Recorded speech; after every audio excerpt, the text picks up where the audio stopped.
ஓம் சாந்தி. இன்றைய முரளி 3/7/2024. இனிமையான குழந்தைகளே, கலங்கீதரன் ஆவதற்காக தனது நிலையை ஆடாமல் அசையாமல் வைத்து கொள்ளுங்கள். எவ்வளவு உங்கள் மீது கலங்கத்தை ஏற்படுத்துகின்றனரோ அந்த அளவுக்கு நீங்கள் கலங்கீதரன் ஆகிறீர்கள். கேள்வி: பாபாவின் கட்டளை என்ன? பாபாவின் இதய சிம்மாசனத்தில் அமர்பவர்கள் எந்த முக்கியமான கட்டளையை கடைபிடிக்கிறார்கள்? பதில்: இனிமையான குழந்தைகளே, நீங்கள் யாருடனும் சண்டை போடக்கூடாது, அமைதியாக இருக்க வேண்டும். இது பாபாவின் கட்டளையாகும். ஒருவேளை உங்களுடைய விஷயம் யாருக்காவது நன்றாக இல்லை என்றால் அமைதியாக இருங்கள். ஒருவருக்கு ஒருவர் துன்புறுத்தாதீர்கள். உள்ளுக்குள் எந்த பூதமும் இல்லாமல் இருந்தால்தான்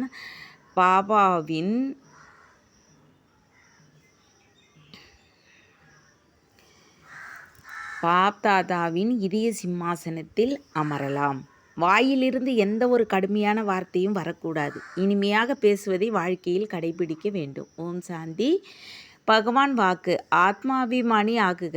இதை முதலில் நிச்சயம் கூற வேண்டும். இது குழந்தைகளுக்கான எச்சரிக்கையாகும். நான் குழந்தைகளே குழந்தைகளே என்று கூறும்பொழுது ஆத்மாக்களை பார்க்கிறேன். இவ்வுடல் பழைய செருப்பு, இது சதோ பிரதானமாக முடியாது என பாபா கூறுகின்றார்.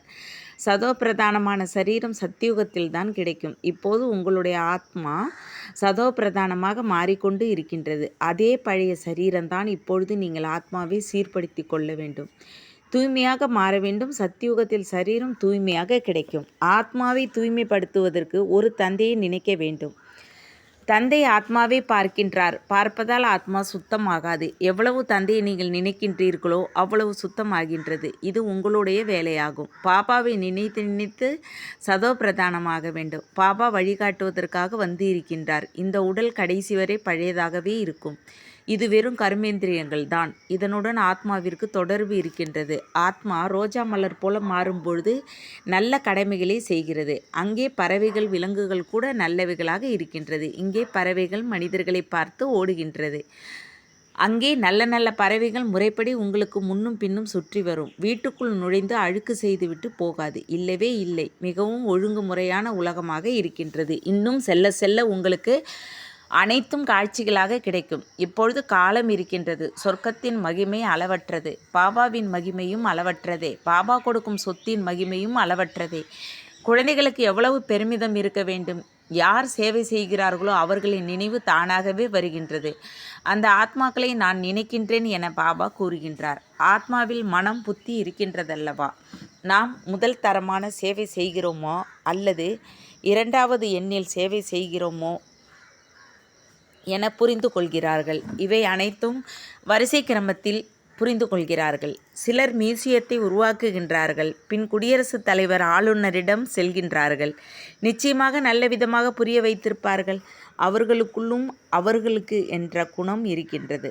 அவரவருக்கு என்று யாருக்குள்ளாவது நல்ல குணம் இருந்தால் எவ்வளவு நல்ல குணமுடையவர் என்று கூறப்படுகின்றது. சேவை செய்பவர்கள் எப்போதுமே இனிமையாக பேசுவார்கள். கடுமையாக ஒருபோதும் பேசுவது இல்லை. கடுப்பாக பேசக்கூடியவர்களுக்குள் பூதம் இருக்கின்றது. தேக அபிமானம் நம்பர் 1 ஆகும். அதற்கு பின்னர் பூதங்கள் ஒவ்வொன்றாக பிரவேசம் ஆகின்றது. மனிதர்களுக்குள் கெட்ட நடத்தையும் இருக்கின்றது. பாவம், இவர்களின் குற்றமில்லை என்று பாபா கூறுகின்றார். போன கல்பத்தை போன்றே நீங்கள் முயற்சி செய்ய வேண்டும். தன்னை ஆத்மா என்று உணர்ந்து தந்தையை நினையுங்கள். பிறகு மெல்ல மெல்ல முழு உலகின் கயிறும் உங்கள் கையில் வந்துவிடும். நாடகம் ஒரு சக்கரமாகும். நேரமும் சரியாக தெரிவிக்கிறார்கள். மற்றபடி நேரம் மிக குறைவாக இருக்கின்றது. அவர்கள் சுதந்திரம் கொடுக்கின்றார்கள் என்றால் 2 பிரிவாக பிரித்து தங்களுக்குள் சண்டையிட்டு கொண்டே இருக்கட்டும் என கொடுக்கின்றார்கள். இல்லை என்றால் அவர்களின் அணுகுண்டுகளை யார் வாங்குவார்கள்? இதுவும் அவர்களின் வியாபாரம் அல்லவா? இதுவும் நாடகத்தின்படி அவர்களின் தந்திரம் ஆகும். இங்கேயும் துண்டு துண்டாக பிரித்து விட்டனர். இந்த துண்டு எங்களுக்குள் கிடைக்க வேண்டும். சரியாக பிடிக்கவில்லை. இந்த பக்கம் தண்ணீர் நிறைய போகின்றது, நிலங்கள் நிறைய இருக்கின்றது. இந்த பக்கம் தண்ணீர் குறைவாக வருகின்றது என தங்களுக்குள் சண்டையிட்டு கொள்கின்றார்கள். மேலும் உள்ளுக்குள்ளும் பிரச்சனைகள் ஏற்படுகின்றது. பல சண்டைகள் நடக்கின்றது. நீங்கள் பாபாவின் குழந்தைகள் ஆகியதும் நீங்களும் நிந்தனை அடைகிறீர்கள். இப்பொழுது நீங்கள் கலங்கீதரன் ஆகிறீர்கள். பாபா திட்டு வாங்குவது போல நீங்களும் நிந்தனை அடைகிறீர்கள். இவர்கள் உலகத்திற்கே அதிபதி ஆகிறார்கள் என பாவம் அவர்களுக்கு தெரியாது. 84 பிறவிகளின் விஷயம் மிகவும் எளிதானது. தாங்களே பூஜைக்கு உரியவர்களாகவும் பூஜாரிகளாகவும் மாறுகின்றீர்கள். சிலருடைய புத்தியில் தாரணை ஆவது இல்லை. இதுவும் நாடகத்தில் அவருடைய நடிப்பாகும். வேறு என்ன செய்ய முடியும்? எவ்வளவுதான் தலையை உருட்டினாலும் மேலே ஏற முடிவது இல்லை. முயற்சி செய்ய வைக்கப்பட்டு இருக்கிறது. ஆனால் அவர்களின் அதிர்ஷ்டத்தில் இல்லை. ராஜ்யம் உருவாகி கொண்டு இருக்கிறது. அதில் அனைவரும் வேண்டும். இவ்வாறு புரிந்து கொண்டு சாந்தமாக இருக்க வேண்டும். எந்த ஒரு சண்டை சச்சரவும் ஏற்படக்கூடாது. அன்போடு இவ்வாறு செய்யக்கூடாது என புரிய வைக்க வேண்டும். இந்த ஆத்மா கேட்கிறது, இதைவிட இன்னும் பதவி குறைந்துவிடும். ஒரு சிலருக்கு நல்ல விஷயங்களை புரிய வைத்தாலும் அசாந்தி அடைகிறார்கள். எனவே விட்டுவிட வேண்டும். தானே அவ்வாறு இருந்தால் ஒருவருக்கு ஒருவர் துன்புறுத்தி கொண்டே இருப்பார்.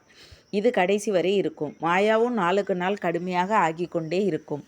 மகாரதிகளுடன் மாயாவும் மகாரதியாக சண்டையிடுகின்றது. மாயாவின் புயல் வருகின்றது. பிறகு பாபாவை நினைப்பதும் பயிற்சியாகி விடுகின்றது. ஒரே அடியாக ஆடாமல் அசையாமல் ஆகிறார்கள். மாயா வீழ்த்திவிடும் என நினைக்கிறார்கள். பயப்படக்கூடாது. கலங்கீதரனாகுபவர்கள் மிக களங்கம் ஏற்படுகிறது. இதில் கோபம் ஏற்படக்கூடாது. செய்தியாளர்கள் ஏதாவது எதிரான செய்திகளை போடுவார்கள். ஏனென்றால் தூய்மையின் விஷயமாகும். அபலைகளை கொடுமைப்படுத்துகின்றார்கள். அகாசூரன் பகாசூரன் என்ற பெயர்கள் இருக்கின்றது. அவ்வாறே பூதனா சூர்பனகை என்ற பெயர்களும் இருக்கின்றன. இப்பொழுது குழந்தைகள் பாபாவின் மகிமையை முதலில் கூறுகிறீர்கள். நீங்கள் ஆத்மா என்று எல்லையற்ற தந்தை கூறுகின்றார். இந்த ஞானத்தை ஒரு பாபாவை தவிர வேறு யாரும் கொடுக்க முடியாது. படைப்பவர் மற்றும் படைப்பின் ஞானமே படிப்பாகும்.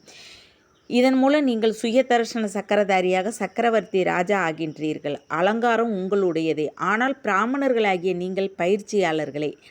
ஆகையால் இந்த அலங்காரத்தை விஷ்ணுவிற்கு கொடுத்திருக்கின்றீர்கள். ஆத்மா என்றால் என்ன, பரமாத்மா என்றால் என்ன, இந்த விஷயங்களை வேற யாரும் கூற முடியாது. ஆத்மா எங்கிருந்து வந்தது, எப்படி போகிறது, இதை யாரும் கூற முடியாது. சில நேரம் கண்களின் மூலமாக சென்றது, சில நேரம் புருவ மத்தியில் வெளியேறியது, சில நேரம் நெற்றியிலிருந்து வெளியேறியது என்கிறார்கள். இதை யாரும் தெரிந்து கொள்ளவில்லை. ஆத்மா தந்தையின் நினைவில் அமர்ந்து தேகத்தை விடும் என இப்பொழுது நீங்கள் புரிந்து கொள்கிறீர்கள். பாபாவிடம் குஷியுடன் செல்ல வேண்டும். பழைய உடலை குஷியுடன் பாம்பு போன்று விட்டுவிட வேண்டும். விலங்குகளுக்கே இருக்கும் அறிவு கூட மனிதர்களுக்கு இல்லை. சந்நியாசிகள் எடுத்துக்காட்டுகளை மட்டும் கூறுகிறார்கள். நீங்கள் குளவி புழுக்களை மாற்றுவதைப் போல மனிதன் என்ற புழுவிலிருந்து மாற்றி விட வேண்டும். வெறும் எடுத்துக்காட்டு மற்றும் கூறக்கூடாது, நடைமுறையில் செய்ய வேண்டும். இப்பொழுது குழந்தைகளாகிய நீங்கள் வீட்டிற்கு திரும்ப போக வேண்டும். நீங்கள் தந்தையிடம் இருந்து ஆஸ்தியை அடைந்து கொண்டு இருக்கின்றீர்கள் என உள்ளுக்குள் குஷி இருக்க வேண்டும். அவர்களுக்கு ஆஸ்தியை பற்றி தெரியாது. அனைவருக்கும் அமைதி கிடைக்கின்றது. அனைவரும் சாந்தி தாமம் செல்கிறார்கள். பாபாவை தவிர வேற யாரும் சத்கதி கொடுக்க முடியாது. இதையும் புரிய வைக்க வேண்டும். உங்களுடையது துறவற மார்க்கம். நீங்கள் பிரம்மத்தில் கலந்துவிட முயற்சி செய்கிறீர்கள். பாபா இல்லற மார்க்கத்தை உருவாக்குகிறார். நீங்கள் சத்தியுகத்தில் வர முடியாது. நீங்கள் இந்த ஞானத்தை யாருக்கும் புரிய வைக்க முடியாது. இது ஆழமான விஷயமாகும். முதலில் யாருக்காவது வேண்டுமானால் அப்பா மற்றும் அவர் தரும் ஆஸ்தியை கற்பிக்க வேண்டும். உங்களுக்கு எல்லைக்கு உட்பட்ட மற்றும் எல்லைக்கு அப்பாற்பட்ட என 2 தந்தைகள் இருக்கின்றார்கள். எல்லைக்கு உட்பட்ட தந்தையிடம் விகாரத்தினால் பிறக்கின்றார்கள். எவ்வளவு அளவற்ற துக்கம் கிடைக்கின்றது. சத்தியுகத்தில் அளவற்ற சுகம் கிடைக்கின்றது. அங்கே பிறவி கூட வெண்ணெயை போன்று இருக்கின்றது. எந்த துக்கமும் இல்லை. பெயரே சொர்க்கமாகும். எல்லையற்ற தந்தை எல்லையற்ற ராஜ்யத்தை பதவியை சொத்தாக கொடுக்கின்றார். முதலில் சுகம் பிறகு துக்கம், முதலில் துக்கம் பிறகு சுகம் என்று கூறுவது தவறாகும். முதலில் புதிய உலகம் ஸ்தாபனையாகிறது. பழைய உலகம் உருவாகாது. பழைய கட்டிடத்தை யாராவது கட்டுவார்களா?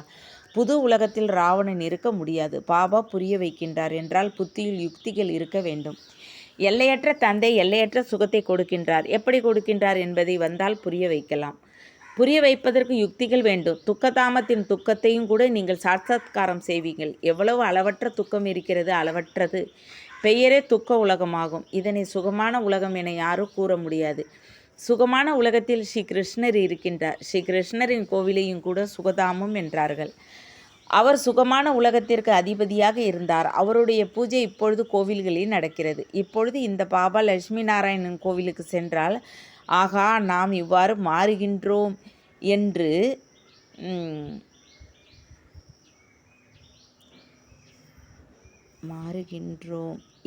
கூறுவார். இவர்களுக்கென்று பூஜை செய்ய மாட்டார். நம்பர் 1 ஆகிறார்.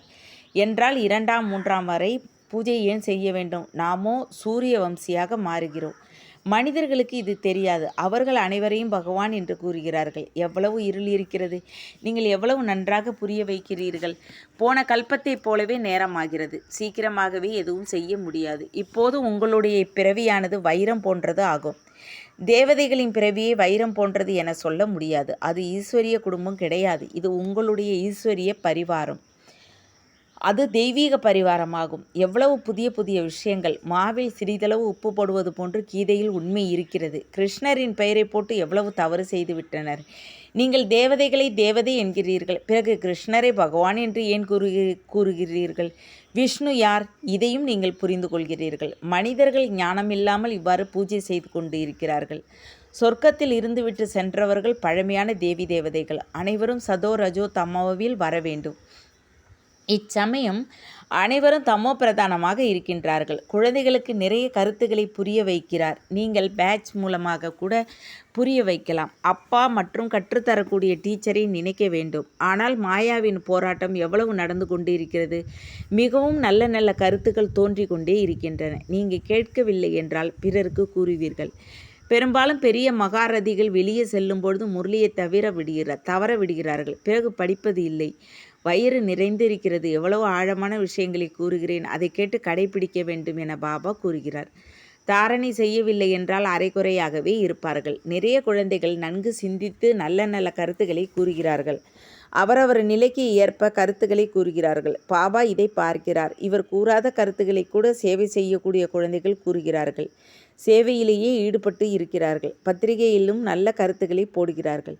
குழந்தைகளாகிய நீங்கள் உலகத்திற்கு அதிபதி ஆகிறீர்கள். பாபா எவ்வளவு உயர்ந்தவராக உங்களை மாற்றுகிறார்.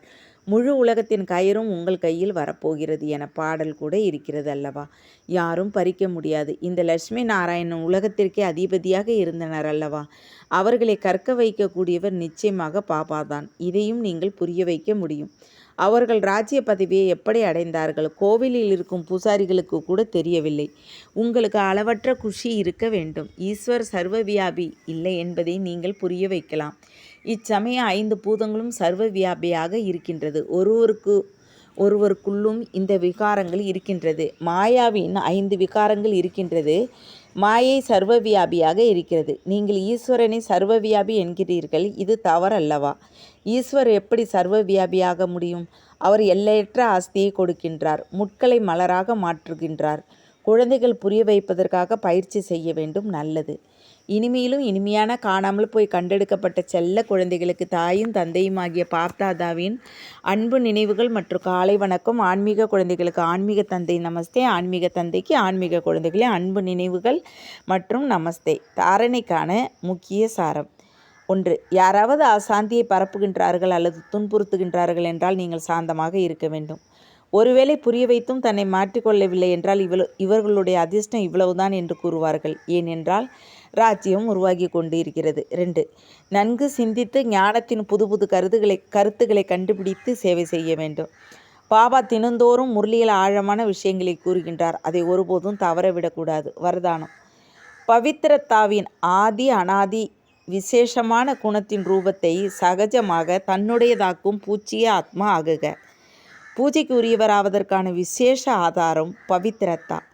எந்த அளவு அனைத்து விதமான தூய்மையை தன்னுடையதாக்கி கொள்ளும் பொழுது அனைத்து விதத்திலும் பூஜைக்கு உரியவராக முடியும். யார் விதிபூர்வமாக ஆதி அனாதி விசேஷ குணத்தின் ரூபத்தின் தூய்மையை தன்னுடையதாக்கி கொள்கின்றார்களோ அவர்கள் விதிபூர்வமாக பூஜைக்கு உரியவராகின்றனர். யார் ஞானி மற்றும் அஞ்ஞானி ஆத்மாக்களின் தொடர்பில் வந்தாலும் தூய்மையான உள்ளுணர்வு பார்வை எண்ணத்தின் அலைகளிலிருந்து யதார்த்தமாக தொடர்பு உறவுகளை பராமரிப்பார்கள். கனவில் கூட அவர்களின் தூய்மையை இழக்க மாட்டார்கள். அவர்கள்தான் விதிபூர்வமாக பூஜைக்கு உரியவர் ஆவார்கள். ஸ்லோகன். வியக்கத்தில் இருந்து அவ்வியக்த பரிஸ்தாவாகி சேவை செய்யுங்கள். அப்போது விஸ்வ நன்மைக்கான காரியம் தீவிரமான முறையில் நிறைவாகும். ஓம் சாந்தி. தேங்க்ஸ் பாபா.